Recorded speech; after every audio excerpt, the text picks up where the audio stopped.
A ver, una pregunta para empezar. ¿Qué pueden tener en común un filósofo de Atenas, de hace 2400 años, y un magistrado del Tribunal Constitucional de Colombia, hoy? Pues a primera vista, la verdad, poca cosa. Exacto.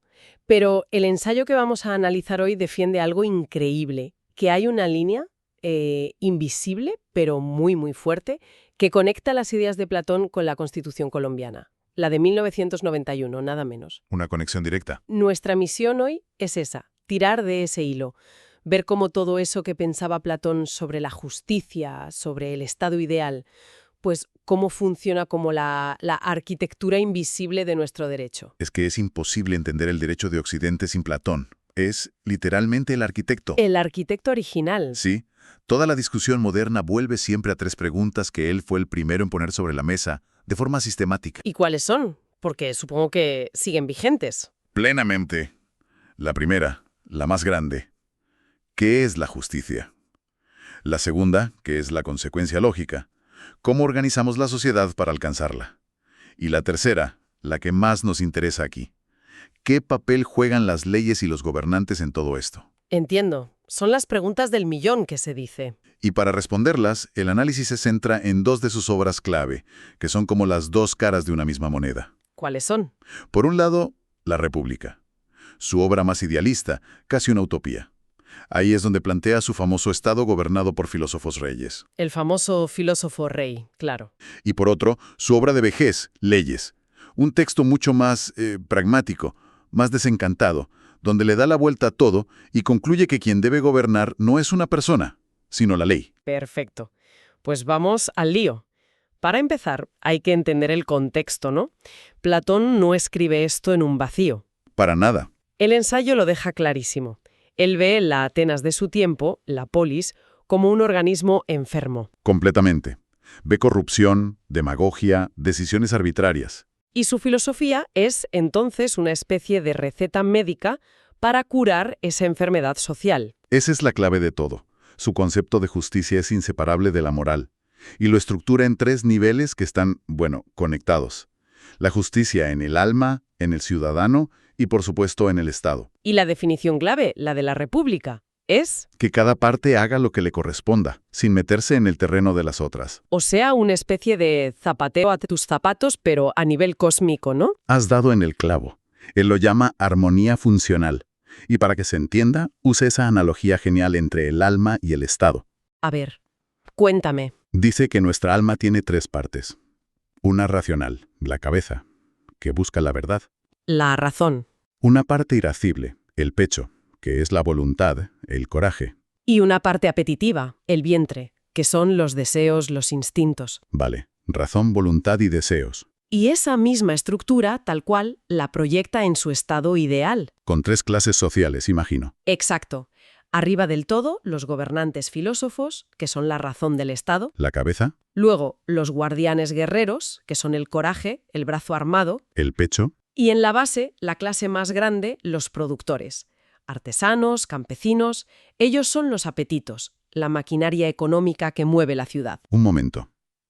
Si la justicia es que cada uno haga lo suyo, ¿quién decide qué es lo suyo de cada uno? ¿Naces productor y te aguantas?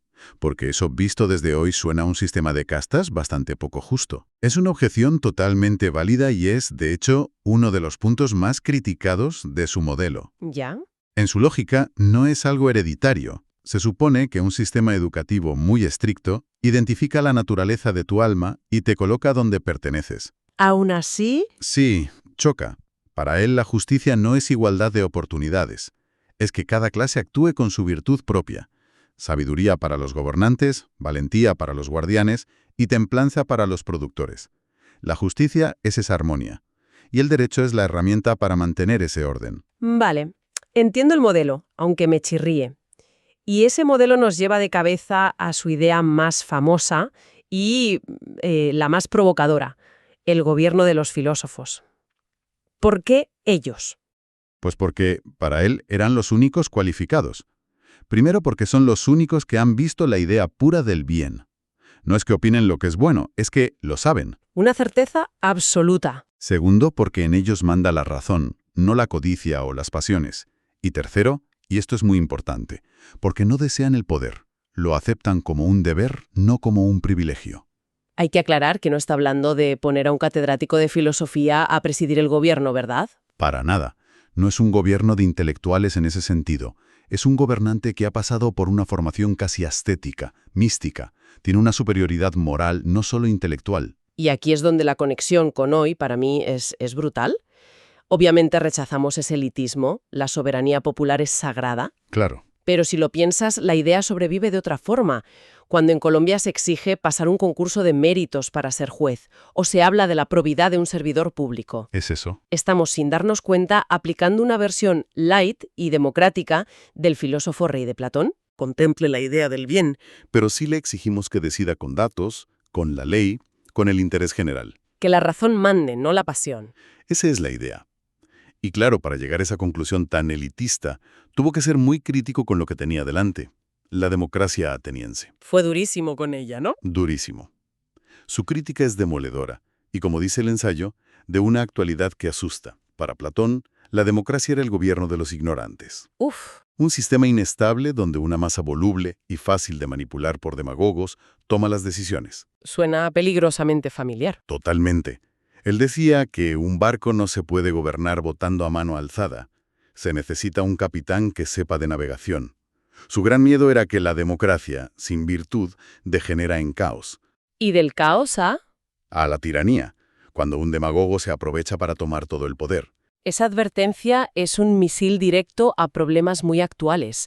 Pienso en el populismo jurídico. Explica eso. Pues la tentación de legislar en caliente por un caso mediático que sale en redes sociales, sin pensar en las consecuencias. Es la emoción por encima de la razón, justo lo que él alertaba. Exacto. Pero lo más interesante es que el propio Platón, digamos que maduró. Se dio cuenta de los riesgos de su propio modelo. ¿En qué sentido? En la República, la ley es secundaria. Si tienes un gobernante perfecto, ¿para qué necesitas leyes? Su sabiduría está por encima de cualquier norma. Es un riesgo enorme. Y Platón, en su vejez, se da cuenta. Y por eso en su última obra, en Leyes, le da la vuelta a la tortilla. ¿Y qué dice? Es como si dijera, vale, el filósofo rey es una utopía. En el mundo real, con humanos imperfectos, no podemos fiarlo todo a la virtud de una persona. Y llega a la conclusión que es la base de nuestro mundo. A ver, La ley debe gobernar por encima de los hombres. ese es un momento estelar. Es la semilla de lo que hoy llamamos Estado de Derecho. La idea de que nadie, ni el presidente, está por encima de la ley. Es un cambio brutal. Totalmente. La ley es un ancla de racionalidad. Protege a la sociedad de la arbitrariedad. Pero, y aquí Platón añade otro elemento clave. La ley sola no basta. ¿Qué más hace falta? Educación. Para él, no hay justicia sin ciudadanos educados. Las leyes no pueden funcionar solo por miedo al castigo. La gente tiene que entenderlas, hacerlas suyas. Exacto. Tienen que estar convencidos. La justicia, para Platón, se aprende. Es un hábito que se cultiva. Y esa conexión con el derecho colombiano es clarísima. La propia Corte Constitucional habla todo el tiempo de construir una cultura de la legalidad o una cultura de los derechos humanos. Pues es una idea platónica pura. No basta con que los derechos estén escritos, la gente tiene que conocerlos, valorarlos. Y si sistematizamos estas conexiones, como hace el análisis, los ecos son constantes. Fíjate en el artículo primero de la Constitución de 1991. Colombia es un Estado social de derecho. Vale, ¿y qué tiene eso de platónico? Porque el bien común de Platón era un orden muy jerárquico. Nuestro Estado social de derecho busca la dignidad humana, la igualdad. Parecen conceptos opuestos. Tienes razón en el contenido, pero no en la estructura del pensamiento. La idea de Platón es que el Estado tiene un propósito moral, una finalidad. Ah, vale. Su fin es la justicia y el bien de la comunidad. Nosotros hemos cambiado su bien común por nuestros valores de dignidad e igualdad. Pero la idea de un Estado con una misión ética, eso es un legado suyo. Entendido. ¿Qué otros ecos vemos? ¿La supremacía de la Constitución? La idea de que hay una norma de normas, una ley fundamental por encima de la voluntad del gobernante de turno. Eso es la conclusión de Leyes, hecha realidad. Claro. Y la desconfianza platónica en el poder sin control la vemos en instituciones como la Corte Constitucional, que actúa como una guardiana de esa racionalidad frente a las pasiones del poder político. Y no solo en la gran estructura, incluso en el día a día. cuando un juez le exige al gobierno que una medida sea razonable y proporcional. Sigue. Pues aunque no esté citando a Platón, en el fondo le está pidiendo que gobierne con la razón, que justifique sus actos. Es el ideal platónico del gobierno de la razón en acción. Exacto. Ahora bien, para ser justos, el material también nos obliga a hacer una lectura crítica. No podemos idealizar a Platón. Ni mucho menos. Su modelo desde nuestra óptica es profundamente injusto. Excluía a las mujeres, justificaba la esclavitud, proponía un sistema social rígido. Claro, no podemos olvidar que su estado ideal era para una élite muy pequeña, de hombres libres. Por supuesto, lo que hemos hecho en la modernidad es complejo. Hemos conservado parte de su arquitectura conceptual. El Estado basado en la razón, la ley como soberana. Pero hemos demolido los cimientos. Exacto. Hemos demolido sus cimientos elitistas y excluyentes y hemos reconstruido el edificio con materiales nuevos. Igualdad, libertad, democracia. Hemos abierto las puertas a todo el mundo. Bien, creo que el panorama está bastante claro. Si resumimos el viaje, diríamos que partimos de una justicia como orden y armonía.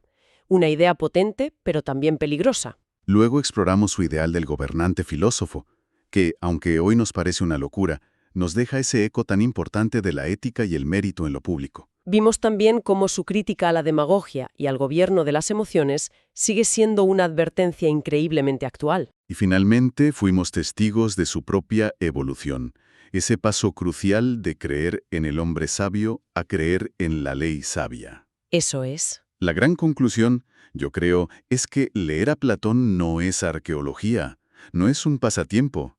Es coger una caja de herramientas para entender y sobre todo para criticar nuestro propio sistema. Nos obliga a preguntarnos, ¿nuestras leyes buscan la justicia de verdad?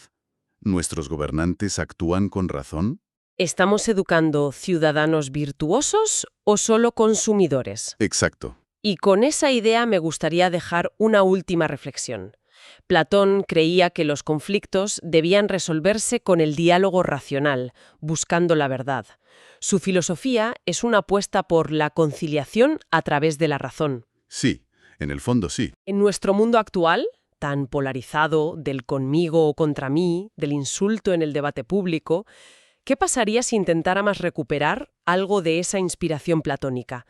¿Qué valor tendría aplicar una ética de la conciliación racional, no solo en los tribunales, sino en nuestras discusiones del día a día?